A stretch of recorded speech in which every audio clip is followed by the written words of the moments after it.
Welcome to this spiritual meditation of RMCA Bishop channel. Let us begin with a prayer. I praise and thank you, Lord, for having chosen your beloved ones today to listen to your message. You inspired them to give some priority to spiritual talks of RMCA. Transform every casual listener into a serious subscriber and a willing promoter of this mission. Abba Father, without you we are nothing. Without you, nothing has any value. As your child listens to your message, coming through this video, give your abundant blessings to your child, whatever he is asking for now. Oh Jesus, listen to the prayer of your child made just now. Grant your powerful protection from all kinds of sicknesses, other problems and difficulties. Throw into hell Satan and all evil spirits who prowl around the world seeking the ruin of souls. O Holy Spirit, rebuild in your child the virtue of being a needy person. We ask this through Christ our Lord. Amen. My dear brother, sister, once when Albert Einstein was working in Princeton University, one day he was going back home. He forgot his home address. The driver of the cab did not recognize him. Einstein asked the driver if he knows Einstein's home. The driver said, "Who does not know Einstein's address? Everyone in Princeton knows. Do you want to meet him?" Einstein replied, "I am Einstein. I forgot my home address. Can you take me there?" The driver reached him to his home and did not even collect his fare from him. My dear brother, sister, there is a big lesson we can learn from this incident. The world-renowned Albert Einstein takes the help of a taxi driver to go to his house. He was a great scientist. This is man. This is the way God has created man. When God created man, He did not intend him to be a self-sufficient man. Against God's this plan, today everybody is trying to be self-sufficient. This is the first stupidity of man. The second stupidity of man is that he does not want to depend on anybody. In reality, no one, even the richest man, is self-sufficient, though he may feel like that. In Genesis 2:28, God Himself has said, "It is not good for man to be alone. I will make him a helper suitable for him." It means man is to help each other. That is the mind of God. Man should live helping each other in every way. This leads to the understanding that there is interdependency among men. We come across people who say, "I don't want to depend on anybody," as if to depend on someone is a matter of shame. This is the wrong philosophy. In fact, whether a king or a subject, man is born into the hands of a nurse or a maid. From that moment begins his dependency on others. So it is the uncontrolled pride in man that makes him to say that he does not want to depend on anybody.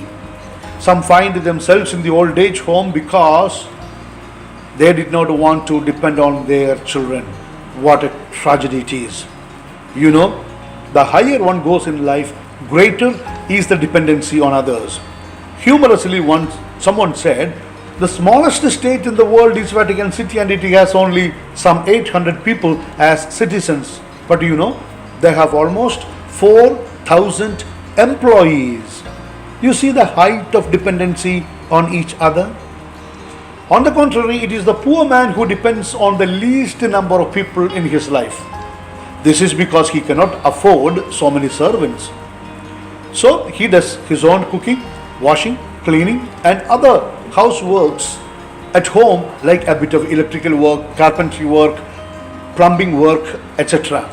But for a rich man, he has to depend on others for all these works. Interdependency is the beauty of the society. COVID 19 gave a glimpse of this reality. When there was lockdown all over and the shops were closed, food material were in short supply, and in some areas, so they started mutual sharing of what they had at home with their neighbors. It reminded all of us what used to be once upon a time the barter system. In those days, the things were pure and exchanged mutually with a sincere love. It was a society based on love. Then came the monetary system. It came to be that money, with the money one could buy anything. That slowly led to the concept of profit. Later, profit at any cost became the rule of the day. Malpractices flourished in spite of all checks and balances, even to the extent of reducing the value of human life. Everything was available for money. Availability became the baseline to decide the value of things and people. It was no more love, but utility and availability that became the foundation of human society. We already hear in some countries the retired and old people are counted there as waste and a burden on the economy of the country. This was reflected when there was the short supply of ventilators in the hospitals during the pandemic COVID 19. Ventilators were reserved for young people. Sadly, old people were advised to remain at home. Government agencies visited them only after their death for the purpose of packing and transportation into cemeteries or crematoria. One would naturally ask, where are we going with these type of technology and philosophy, and that where we have reached in the name of progress? I just want to say that this is not the model of community or society that the Lord had envisaged. In earlier times, especially before the World War II, women going for work outside the house was not known much. It was the poverty which came after the war that forced the women folk to go out to work to support the men folk in finding out the livelihood. Both husband and wife had to go for work for the survival of the entire family. That's the beginning of women working outside. It helped having a double income in the family, especially when every need had to be meted out with that only one source of income called salary. Please note, this was not considered at that time as woman empowerment. It was just a necessity.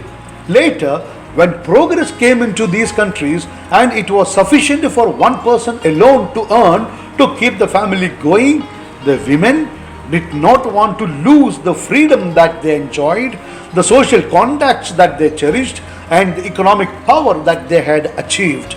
They did not want to lose these advantages and called it women empowerment.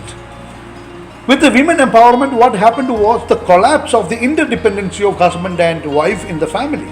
For example, when man alone worked outside the home, he had to depend on his family or other family members for his basic needs like food, laundry, etc.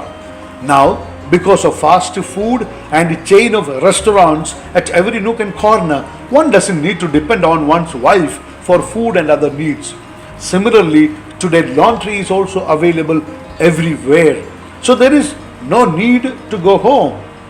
Once these things were taken care, then home ceased to be a must, a necessity.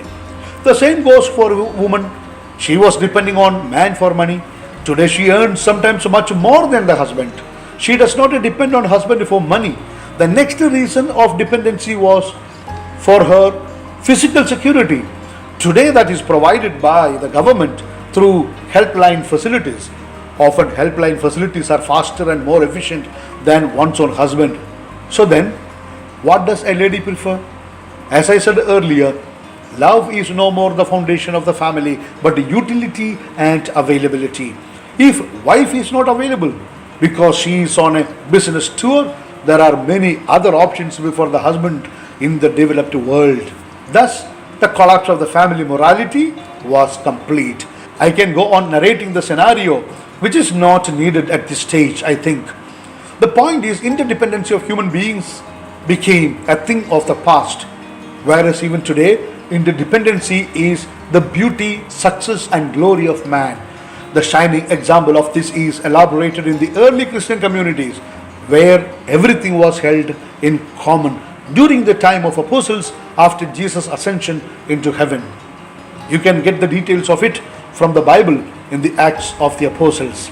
So, to conclude, if one wants a life that is beautiful, successful, and glorious, then one needs to tell the other, I need you. That is the mantra I am proposing here. Never say that you don't want to depend on anybody. I want to emphasize that interdependency is the secret of beauty, success, and glory. In the modern world, we have lost this value in the name of emancipation, I am afraid. Therefore, let us be needy people and feel free to tell the other, I need you.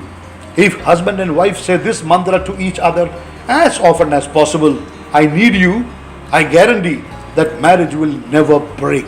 Husband and wife can fight with each other day and night, yet their marriage will not break because they know the value of the presence of the other in one's life. One of my Sikh friends from Punjab once taught me a big lesson. He was one of the highly honored police officers of the highest rank in Punjab.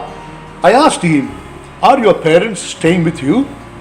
He paused for a while and said, no, I am staying with my parents. What greater an honor can a son pay to one's father or parents? The prodigal son in the Bible did not want to depend on his father. That was his pride. But once he realized his folly, he came back to his father with a resolution to depend on him. That was his beauty, success, and glory. Today, the whole world remembers the story of the prodigal son because of that decision of the prodigal son to depend on his father. Now, please reflect on what you have just heard and discuss this matter with your family members and friends. In case you have not subscribed to this channel, please feel free to do so just now. Now I am going to give you my blessing.